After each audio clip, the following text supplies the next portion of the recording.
مہمان ان کے شہر میں آیا ہے اور آج کی رات اس مہمان کے پاس سر چھپانے کی کوئی جگہ نہیں. عشاء کی نماز تک تو پھر بھی کچھ نمازی مسلم کے پیچھے نماز پڑھتے نظر آئے. مسلم کو آقا حسین نے ایک عجیب لفظ کے ساتھ بھیجا تھا, خطاب, انا باعث الیکم اخی وابن امی, چلے میں بھیج رہا ہوں تمہاری جانب اپنے بھائی کو, وابن امی اپنے چچا کے بیٹے کو, وثقتی جس پر مجھے سب سے زیادہ بھروسہ. عجیب یہ لفظ ہے, ثقتی میرے لیے سب سے زیادہ قابل بھروسہ مسلم, اسے میں بھیج رہا ہوں. اور حالت یہ ہے کہ عشاء کی نماز السلام علیکم ورحمۃ اللہ وبرکاتہ, اور ایک بار جو مسلم پلٹ کے دیکھتے ہیں تو پیچھے ایک آدمی بھی نظر نہیں آ رہا. جو اہل بیت سے تعلق رکھتا ہے وہ آج کوفے میں بے بیت کا ہو چکا, جس کے لیے ساری کائنات بنائی گئی ہے, اسی کی نسل کا ایک جوان آج کوفے میں سر چھپانے کے لیے کوئی چھت نہیں. کوفے کی گلیوں میں جب تھک گئے تو ایک گھر کے دروازے کے سامنے جا کے بیٹھ گئے, کیونکہ المہندی سینٹر میں جو مصائب جس ترتیب سے پڑھے جاتے ہیں مجھے بھی وہی ترتیب دی گئی ہے, اس لیے میں یہ مصائب پڑھ رہا ہوں. ورنہ مجھے معلوم ہے کہ 9 ذی الحجہ کو آپ نے اس سینٹر میں اور ہم لوگوں نے عرفات کے میدان میں مسلم کا ماتم خوب کیا. مسلم خاندان اہل بیت کی وہ فرد ہیں کہ جن کا لقب ہے ثقتی, حسین کا بھروسہ. یہ حسین کا اعتماد ہے, یہ حسین کا بھروسہ. مسلم اور عباس بچپنے کے دوست بھی. جناب عباس کی بہن مسلم کی زوجہ بھی, اور جناب عباس و جناب مسلم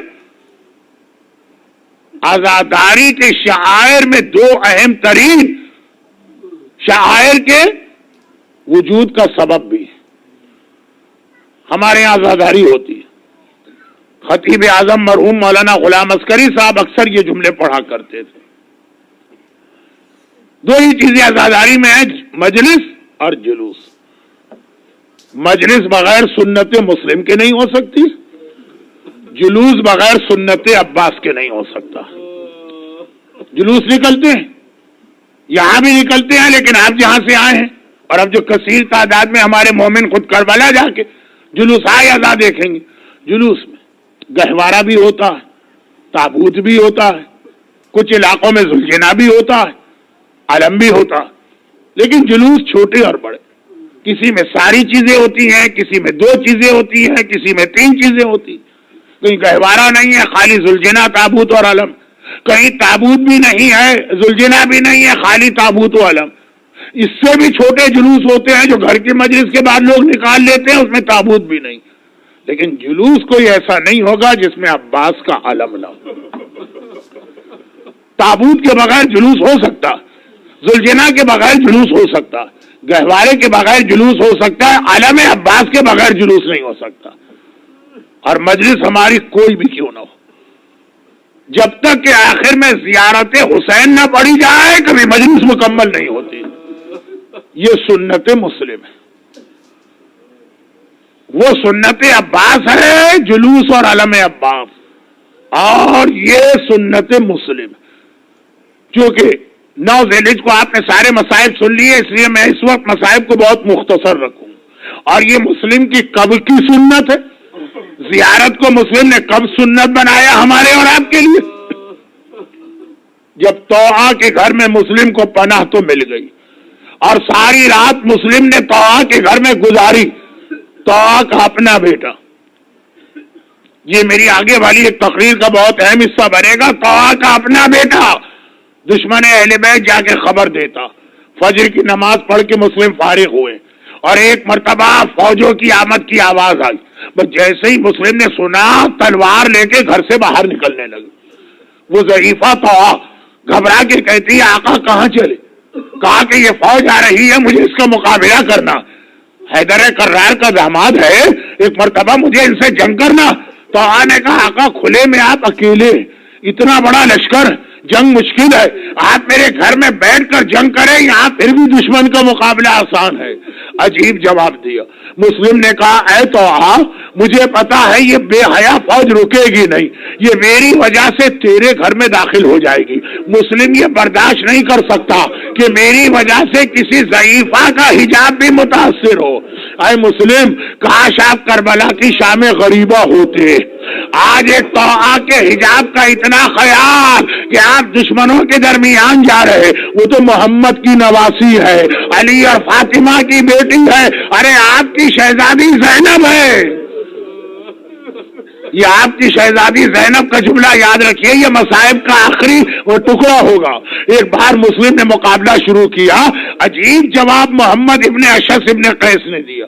یہ ابن زیاد کی فوجوں کا سالار بن کے آیا اور بار بار خط بھیج رہا ہے کہ اور فوج بھیجو اور فوج بھیجو. مسلم گرفتار نہیں ہو پا رہے.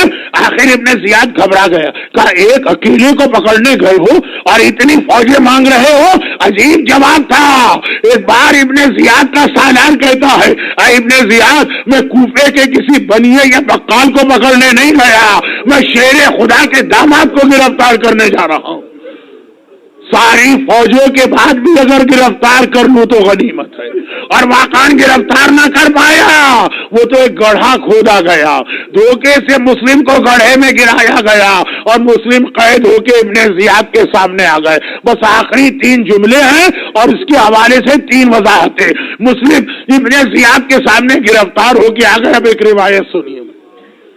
کربلا کے بعد کسی نے مدینے میں آقا سجاد سے پوچھا تھا, آقا سجاد میں اس دن بھی ابن زیاد کے دربار میں تھا جس دن آپ کا چچا گرفتار ہو کے آیا تھا, اور اس دن بھی ابن زیاد کے دربار میں تھا جس دن خود آپ گرفتار ہو کے آئے تھے.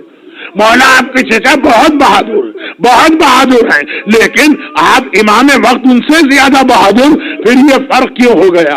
جب آپ کا چچا آیا تو قیدی تھا, ہاتھوں میں رسیاں تھیں, ہونٹ زخمی تھے, دانتوں سے خون جاری تھا, مگر شیر خدا کا شیر پوری شان کے ساتھ آیا, سینہ تان کے آیا, کمر سیدھی تھی, سر بلند تھا. ابن زیاد کی آنکھوں میں آنکھیں ڈال کے بات کر رہے تھے.